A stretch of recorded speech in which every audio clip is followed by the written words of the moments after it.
சிறப்பு வாக்காளர் திருத்த அந்த என்ன சீர்திருத்த படிவமா அதை மொத்தமும் திமுக கையில் அலுவலர்கள் கொடுத்துட்டாங்களாம். திமுக தொண்டர்கள் தான் கைப்பற்றிட்டாங்களாம் அந்த படிவங்களை பூரா அப்படின்னு அதிமுக குற்றம் சொல்லுது. ஏன் அதிமுக தொண்டர்கள்லாம் எங்கே போனாங்க?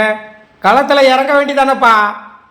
எவனும் எல்லாம் கஷ்டப்பட்டு அடிமட்டத்தில் வேலை செஞ்சு வச்சுருப்பான். நீங்கள் நேராக வந்து ஓட்டுக்கு ரூபாயை கொடுத்து ஓட்டு வாங்கிடலாம்னு நினைக்கக்கூடாது.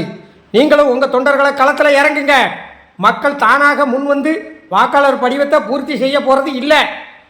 உங்களுக்கு ஓட்டு தேவைன்னா நீங்கள் உங்கள் தொண்டர்களை இறக்கி வார்டாக போய் அந்த பாரத்தை பூர்த்தி செய்கிறதுக்குள்ள வேலையை நீங்களும் பார்க்கணும். களப்பணி செய்யணும். நீங்களும் உங்கள் தொண்டர்களை களத்தில் இறங்குங்க. அவன் என்ன செய்வான்? அவன் கூட்டணி கட்சிக்கு யாரெல்லாம் ஓட்டு போடுவான்னு வார்டு வாரியாக எல்லாருக்கும் தெரியும். அந்தந்த கட்சிக்காரங்களுக்கு அவங்க கூட்டணி கட்சிக்காரங்க வாக்காளர்களை மட்டும் சரி பண்ணி பூர்த்தி பண்ணி கொடுத்துட்டு போயிடுவான். அப்புறம் உங்கள் ஓட்டு பாதி பேர் ஓட்டு இல்லாமல் நிற்பான்.